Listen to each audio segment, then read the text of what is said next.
ഇടുക്കി അടിമാലിയിലെ മണ്ണിടിച്ചിലിനെ തുടർന്ന് ലക്ഷം വീട് ഉന്നതിയിൽ നിന്നും വീട് വിട്ടിറങ്ങേണ്ടി വന്ന വിഷമത്തിലാണ് 2ാം ക്ലാസ്സുകാരി ഫൈഗ ഫാത്തിമ. ഭീകരമായ മണ്ണെടുപ്പ് മൂലമുണ്ടായ ദുരിതവും ഇനി ദുരന്തമുണ്ടായാൽ എന്തു ചെയ്യുമെന്ന ആശങ്കയുമെല്ലാം ഫൈഗ മുഖ്യമന്ത്രിയെ അറിയിക്കാൻ പോവുകയാണ്. വിഷമങ്ങൾ ചൂണ്ടിക്കാട്ടി മുഖ്യമന്ത്രിക്ക് ഒരു കത്ത് എഴുതിയിരിക്കുകയാണ് ഈ കൊച്ചുമിടുക്കി. കണ്ടുവരാം. എനിക്കറിയില്ലായിരുന്നു ഇവിടെ എന്താ സംഭവിച്ചത്. അപ്പോൾ എന്താ അച്ഛൻ വന്ന് നോക്കി. അപ്പോൾ ഞാൻ വിചാരിച്ചു കുറേ മണ്ണ് വന്നില്ലാന്ന്. പിന്നെ ഇവിടെ വന്ന് നോക്കിയപ്പോൾ മണ്ണ് കൂടുതൽ വന്നേക്കുന്നു. എന്താ പറ്റിയെന്ന് അറിയില്ല, പോകണമെന്ന് അറിയുമ്പോൾ ഞങ്ങൾ എങ്ങോട്ടും. ഈ വീട്ടിൽ തന്നെ ഞങ്ങൾ ജനിച്ച് വളർന്നിട്ട് ഇനി വേറെ സ്ഥലത്തോട്ട് പോകുന്നവരും എങ്ങോട്ട് പോകാൻ. ഞങ്ങളുടെ കയ്യിൽ പൈസ കിട്ടും, അല്ല കൂലിപ്പണി എടുത്ത് ജീവിക്കും.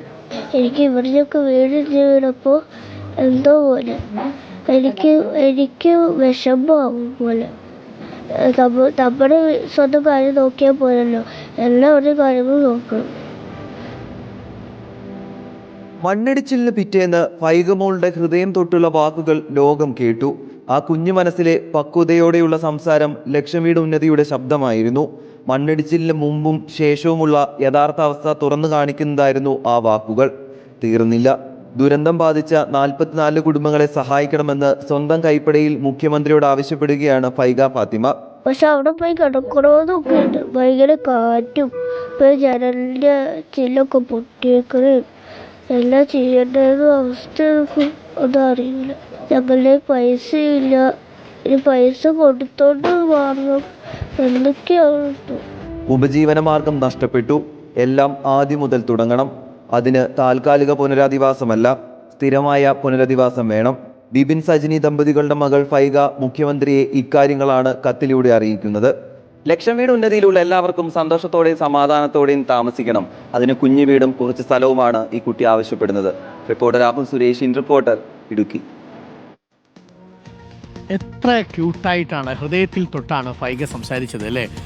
എല്ലാവരുടെയും കാര്യം നോക്കണ്ടേ എന്നാണ്. 2ാം ക്ലാസ്സുകാരി മാത്രമേ ആയിട്ടുള്ളൂ. ഈ കുട്ടി പഠിക്കുന്നത് എവിടെയായിരിക്കും എന്നറിയോ? ഈ കുട്ടി പഠിക്കുന്നത് നിശ്ചയമായൊരു പൊതുവിദ്യാലയത്തിലായിരിക്കും.